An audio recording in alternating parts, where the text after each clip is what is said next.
you have cancer. Uh-huh. Can you tell me a little bit about yourself and your salon?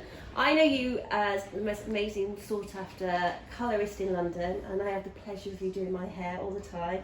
And I have to say to everybody who's listening, this is the best salon to go to. That's relaxing. Everyone's smiling. It's literally like being in your living room or your bedroom. That's really fancy and calm and lovely. So tell me a little bit about you and your career and what brought you to this place in this amazing part of Knightsbridge.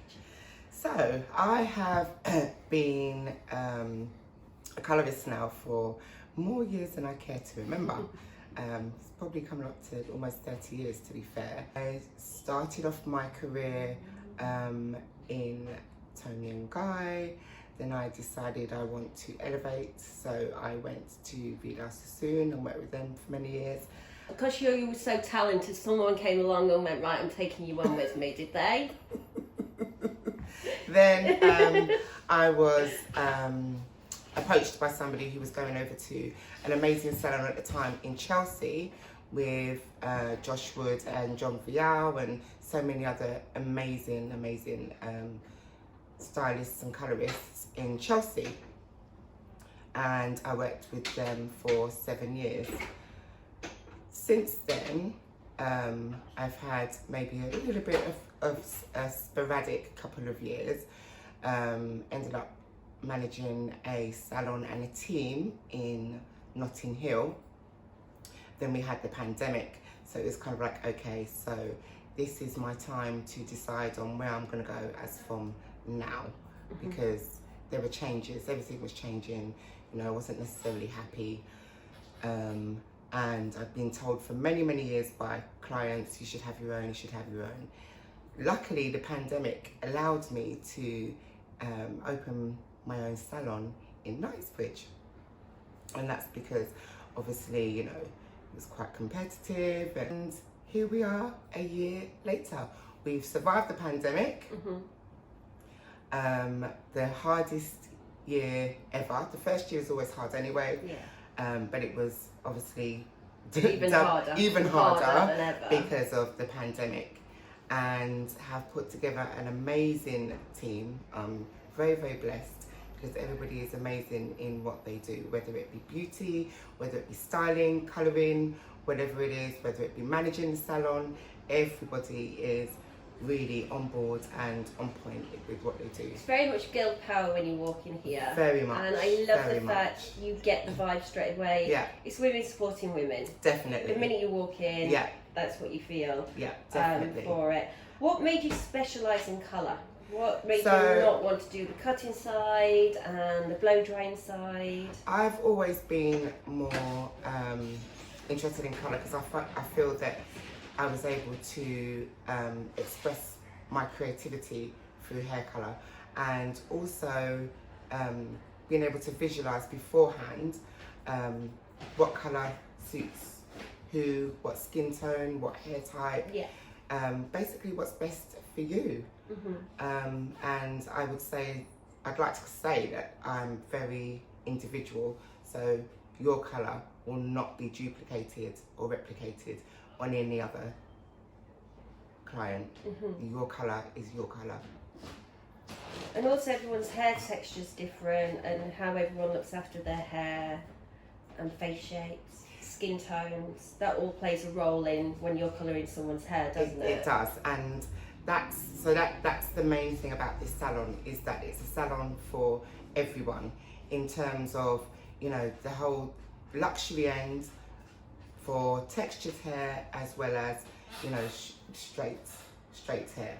Whether you want to necessarily pigeonhole that and say afro hair and everything else, for us there is no crossover. Hair is hair. If you're a hair expert, you should be able to approach any hair type within your field.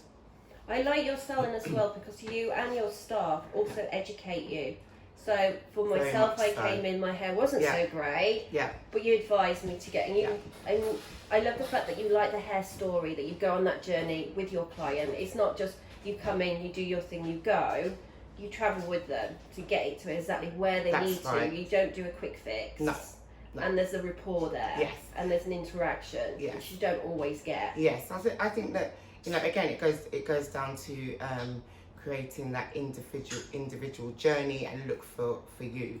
And if I'm not that colorist that you come and sit in my feet and say, okay, this is how I want my hair to look, and I'm just going to say, yeah, okay, that's fine, because long term for me, it's really, really important that as I continue doing your hair color, that your hair improves from the first time that I do your hair. So I take everything into consideration, as well as your skin tone and everything else, your hair texture, you know, what treatments you need to get to a certain, you know, point of your hair being lovely and shiny and healthy. Healthy hair is my main thing. So if you come in and say, I want to be platinum blonde, and I know that your hair is not it's not suitable for your hair type, and that your hair is quite damaged and it's going to cause it to break, then I will refuse to do it. But I will say that we can get you on a journey to improve your hair, the condition of your hair, so that long term, if it's suitable for you, that's what we're able to do. Someone hears treatment, and unfortunately, ladies and gentlemen out there will lose their hair. Maybe not all of them, but at some point. Is it advisable, would you say, to carry on? If a lady like myself that has several colours, would you advise to carry on having your hair dyed till you sadly lose it? Or would you advise not to savour it? So basically what I'm trying to say, not having colour, does that prevent your hair from falling out later or sooner? Right, so there's no exact science behind chemo and why your hair changes and whether your hair is going to be particularly fragile or anything else. What I will say is that when you're going through such an experience and what your body has to go through and all the changes, that it's very traumatic on the body. So I would not colour your hair.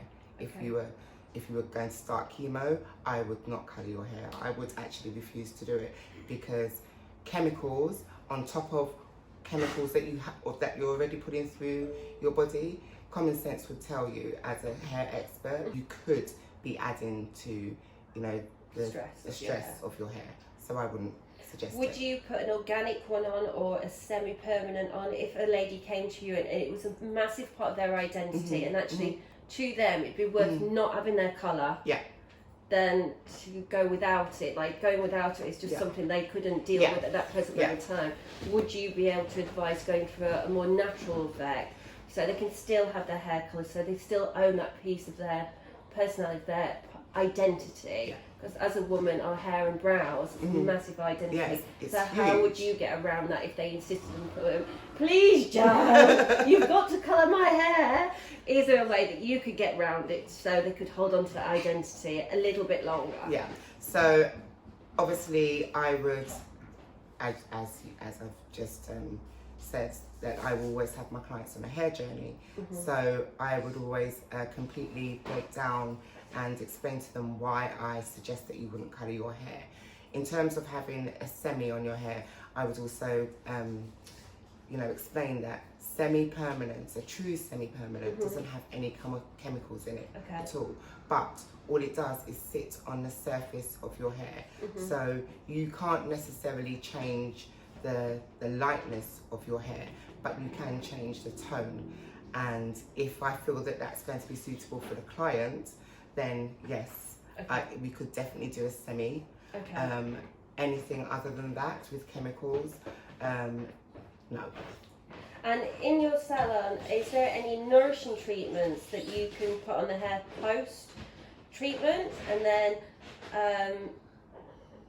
pre-treatment and post-treatment? So when the hair is growing back, can they come just for a scalp treatment and a massage? Because obviously if you massage in the hair follicles, it stimulates the blood flow and it helps the growth. That's right. For it. So yes, we very much live by hair treatments. Again, it depends on your hair type to what hair treatment we would recommend for you. But what is really, really good on building your hair is a protein treatment.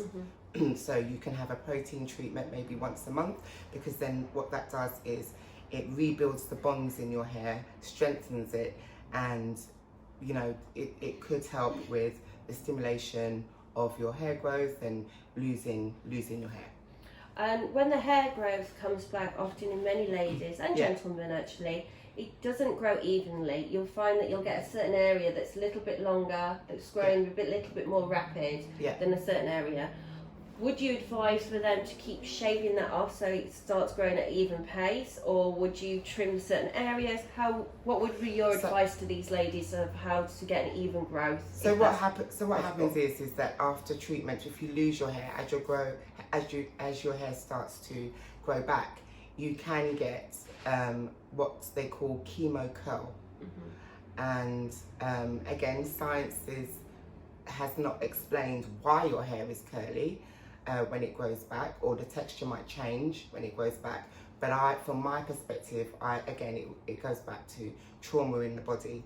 So you know, it's basically killing everything, all the nice nourishing and everything, and then it has to grow back. And unfortunately, it does grow back with a slight and a little bit coarser in some incidents. Sorry.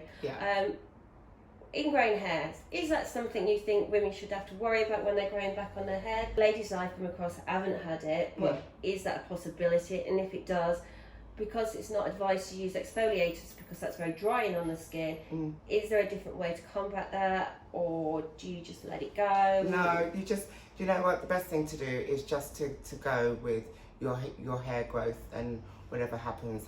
In terms of like encouraging it to grow, for instance, it might grow back patchy and you know, different places and everything else, and hair trim. That encourages the hair to grow back more evenly, obviously.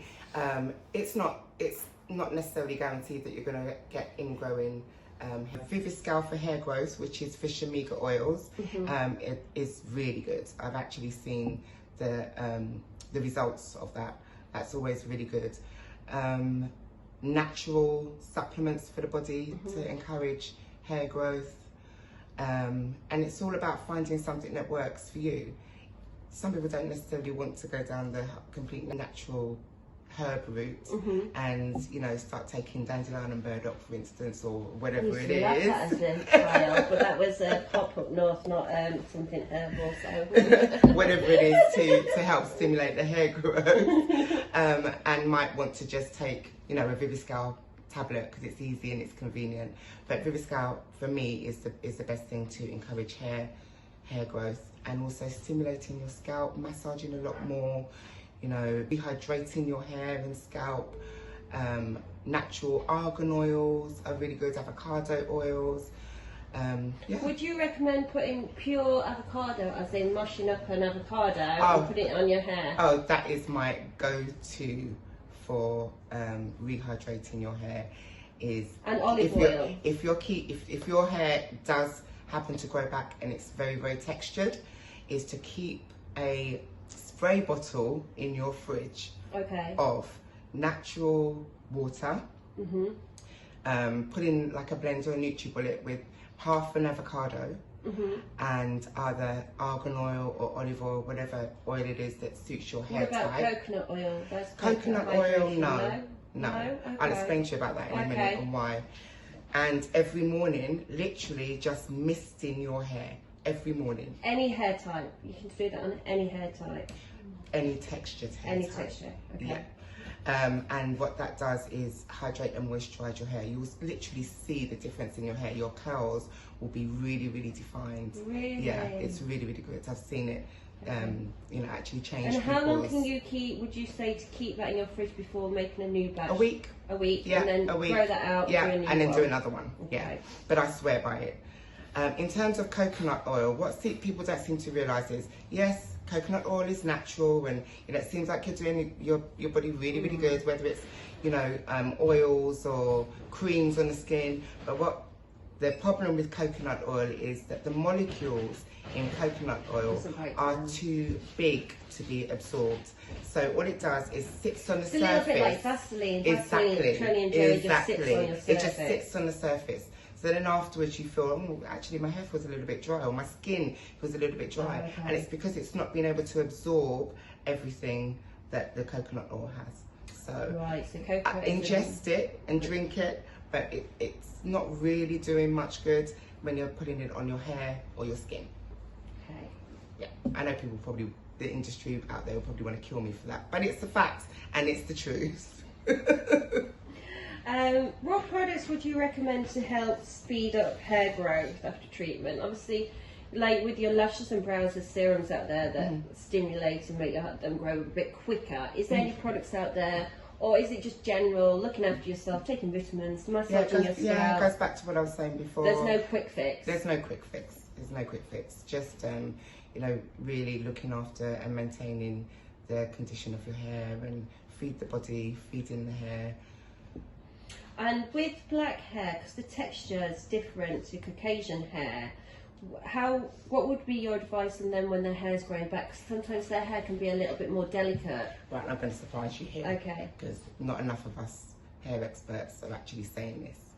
Black hair, white hair. All the same. It's all the same. There's no, for me, I don't think we should still be doing that whole distinction between Afro hair and European hair.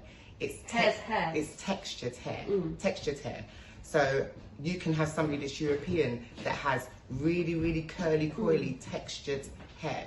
So pigeonholing them and saying, you know, it's Afro hair. Well, actually, I've got a white client that has Afro hair, if that's the case. So it's just textured hair. And the reason why I say that is because textured hair is always, as it grows, the hair is more open, whether that's a tight curl, coil, or a looser one. So basically the hair needs more moisture and more hydration because the hair is so open. Right. And the tighter your curl is, the more moisture and hydration the hair needs.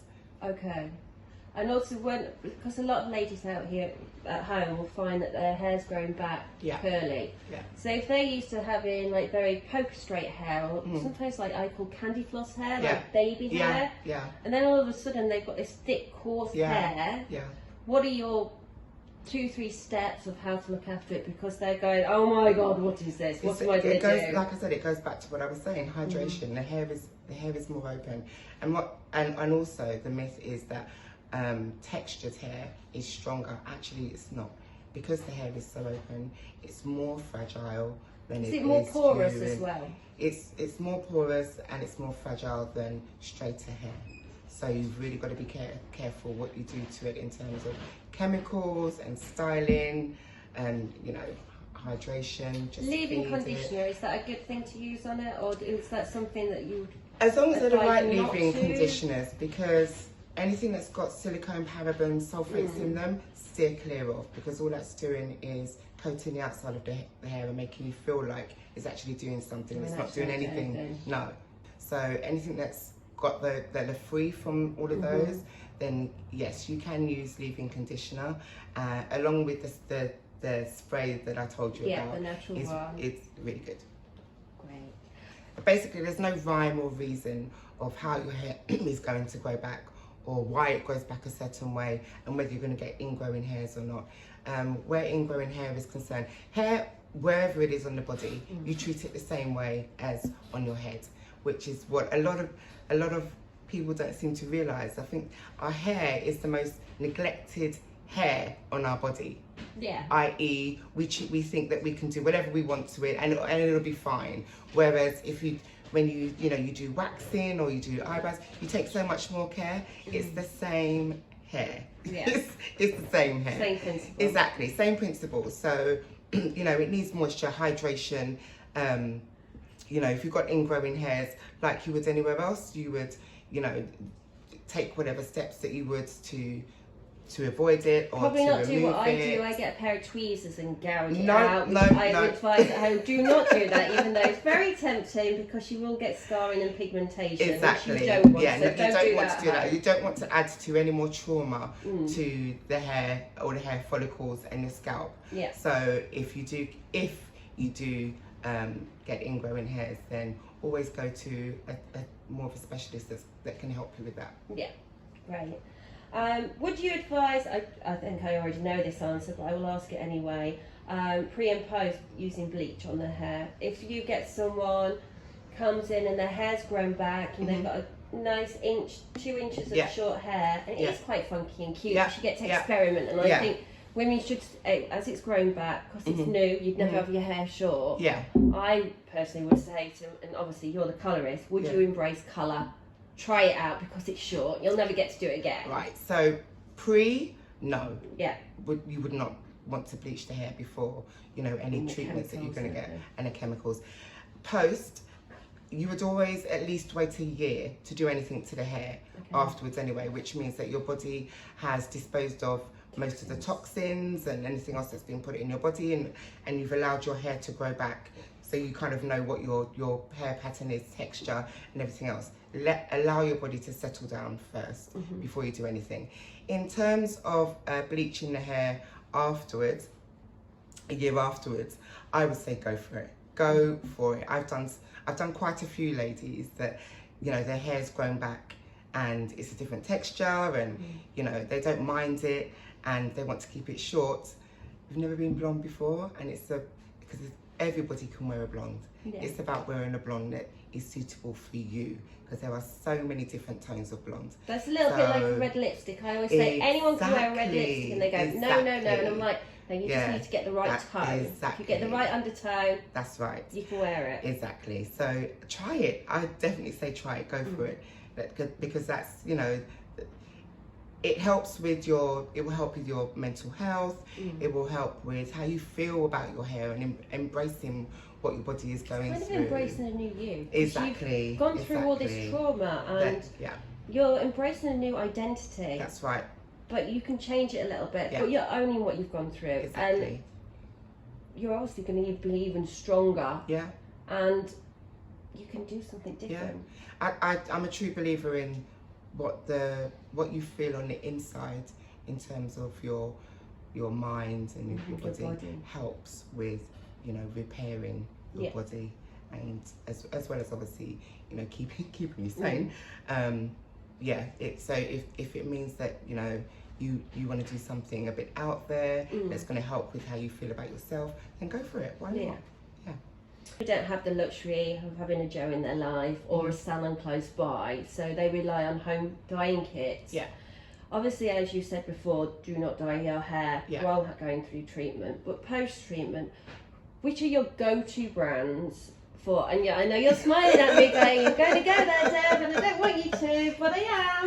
Okay. Which are your go-to brands of at-home hair dyes, and also permanent or semi-permanent, and any tips and tricks of do's and don'ts when testing your hair? And I know as a hair colorist you probably hate them, because you have people come in, especially after lockdown, where they've been playing with their hair, and you're like, oh, here we go again, I've got to rectify this. Yeah.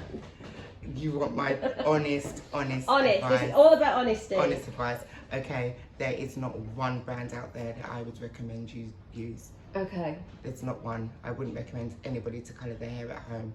Okay. Number one, because you should always go to a hair expert, because they know how your hair is going to react to any type of colour that you put on your hair. Especially after treatment as well. Especially after treatment, and before the colours even touched your hair, we know how your hair is going to react to that colour. Whereas at home, you might choose a blonde and not realising, because you don't know the science of hair, and you've got, you know, dark brown hair and your hair turns orange. I'm guilty of that when I was a teenager. I want to be blonde. Why is it so yellow? I look like nicotine stained hair. Obviously I didn't realise I've got a red undertone, so it's always going to pick out your hair. Exactly. Whereas a hair expert will always take that into consideration.